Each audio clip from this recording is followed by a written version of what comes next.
Ramses the Great, Egypt's warrior.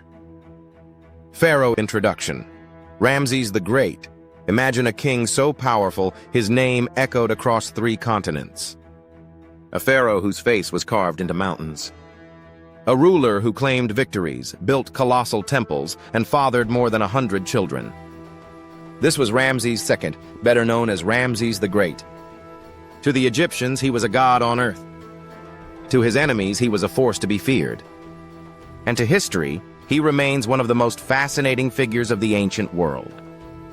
Ramses ruled for an astonishing 66 years during the height of Egypt's new kingdom.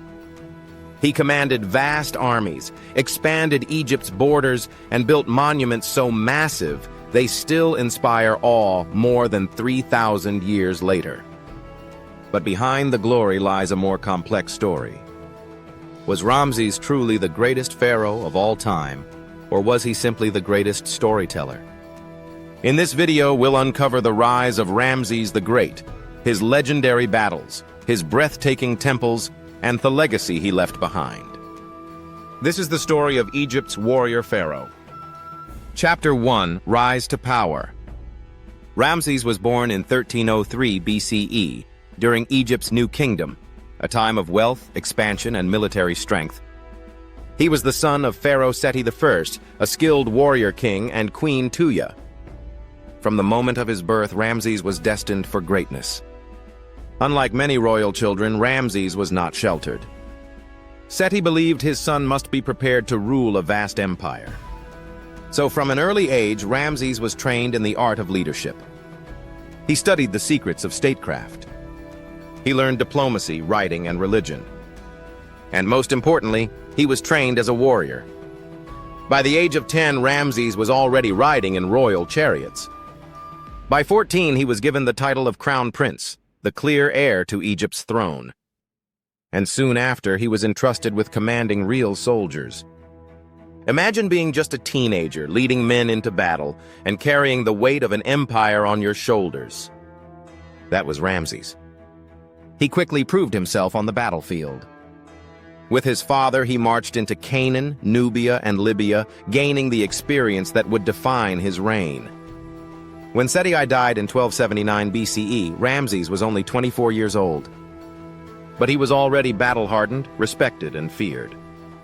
The young prince became Pharaoh, the absolute ruler of Egypt. And unlike many kings who take years to find their footing, Ramses wasted no time. From the very start of his reign, he was determined not only to rule, but to leave behind a legacy greater than any pharaoh before him. Chapter 2: The Warrior Pharaoh.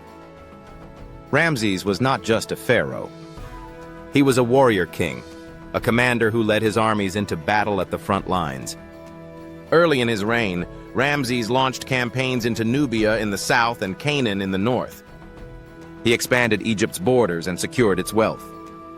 But his greatest challenge came from the powerful Hittite Empire. The Hittites controlled much of modern-day Turkey and Syria. Their influence stretched across the Near East, threatening Egypt's dominance. And in the 5th year of his reign, Ramses marched north to confront them. The stage was set for one of the most famous battles of the ancient world, the Battle of Kadesh. Ramses led a massive army, divided into 4 divisions, each named after a god. He commanded the division of Amun himself, riding in his golden chariot. In total, more than 20,000 Egyptian soldiers marched with him. But the Hittites had prepared an ambush. As Ramses advanced, his forces were tricked by false intelligence. The Hittite king, Muwatalli II, had hidden thousands of chariots behind the city walls. Ramses's army was scattered. The Hittites struck suddenly, overwhelming the Egyptian camp. For a moment, it seemed Egypt's great king would be crushed. But Ramses refused to retreat. According to his inscriptions, he called upon the god Amun for strength, then charged directly into the enemy lines. Imagine the scene. The pharaoh himself standing tall in his war chariot, arrows flying, his horses thundering forward. He cut through the enemy ranks, rallying his scattered soldiers. The Egyptians fought back fiercely. Reinforcements arrived, and the battle raged on in the blazing Syrian sun. At the end of the day, neither side could claim a decisive victory. But Ramses did not allow the truth to tarnish his reputation. He returned to Egypt declaring a glorious triumph. On temple walls across the land, he had artists carve images of himself as the hero of Kadesh, single-handedly defeating thousands of enemies. In reality, it was a stalemate. But in the eyes of his people, Ramses was invincible. Through battle and propaganda, he secured his place as the warrior pharaoh. Chapter 3. Master of Propaganda. Ramses was not only a warrior, he was a master of image. He understood something few rulers in history truly grasped. Battles may be won with swords and chariots, but legends are won with stories. And Ramses was determined to make his story eternal. Across Egypt, he ordered walls to be carved with his victories. Even at the temples of Karnak, Luxor, and Abu Simbel, you'll find towering reliefs of Ramses, charging alone into battle, striking down endless enemies. He is always larger than life, sometimes twice the size of the gods themselves. The Battle of Kadesh, though in reality a stalemate, was transformed into a masterpiece of propaganda. Inscriptions describe Ramses as a fearless hero abandoned by his army, yet saved by his own divine strength. In every carving he stands tall, bow drawn, trampling his enemies underfoot. To his people, these weren't just images. They were truth. The pharaoh's word was unquestionable. If the walls said Ramses had crushed the Hittites, then Ramses had crushed the Hittites. But his propaganda did not stop with battle scenes. Ramses ordered colossal statues of himself to be raised across the empire, each one gazing down on his people as if to say, "I am Egypt, I am eternal." Even older monuments were not safe. Ramses had the names of earlier pharaohs chiseled away, replacing them with his own. Temples built by others suddenly became monuments to Ramses the Great. This rewriting of history ensured that centuries later, when people looked upon Egypt's ruins, they saw his name everywhere. Through stone, inscription, and image, Ramses created a version of himself that could never be forgotten. A man who was not just king, but a living god on earth. Chapter 4. The Builder Pharaoh. If Ramses the Great was a master of propaganda, then stone was his canvas. No pharaoh in Egypt's long history built more, carved more, or left behind as many monuments as Ramses II. His ambition was written in sandstone and granite. His legacy measured not in years, but in monuments. One of his greatest creations was his new capital city, Pi-Ramesses. It was a sprawling metropolis built in the Nile Delta, complete with grand palaces, vast temples, stables for thousands of horses, and colossal statues. At its height, it was one of the largest cities in the world, a symbol of Egypt's wealth and Ramses' power. But Ramses' most breathtaking works were his temples. In Nubia, far to the south, he built his masterpiece, Abu Simbel. Carved directly into a mountain, 4 colossal statues of Ramses sit at its entrance, each over 65 feet tall. They stare out across the desert, guardians of Egypt's southern border. Twice a year, the temple's inner sanctuary is illuminated by the rising sun, perfectly aligned to shine on statues of the gods, and Ramses himself. It was no accident. This was architecture designed to merge Pharaoh with divinity. Nearby, he built another temple, not for himself, but for his beloved Queen Nefertari. Her temple stands almost equal in size to his own, a rare honor for any queen in Egypt's history. On its walls, Ramses declared her the one for whom the sun shines. And beyond Abu Simbel, Ramses expanded Karnak, decorated Luxor, and restored monuments left by earlier pharaohs. But he did more than simply repair them. He claimed them. He erased their names and carved his own. In doing so, Ramses inserted himself into every chapter of Egypt's history. Walk through Egypt today and you'll see his face everywhere, towering statues, temple walls, carved obelisks. Ramses wanted to be remembered. and through stone he achieved immortality. Chapter 5.